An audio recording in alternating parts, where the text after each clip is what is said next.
Now this is an old tap. First of all, what I'm going to do is put it into boiling water and see if I can get a good clean. First of all, I'm going to pour about half a pint, a quarter of a litre.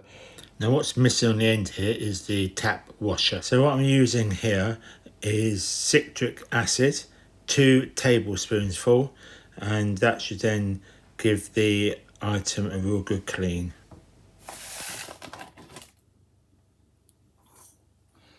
I'm going to mix it up until it dissolves. Alright, that has dissolved. Now I'm going to put the tap in.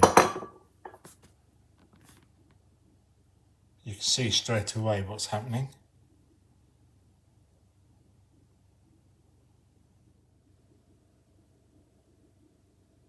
So you can see it's cleaned it really well.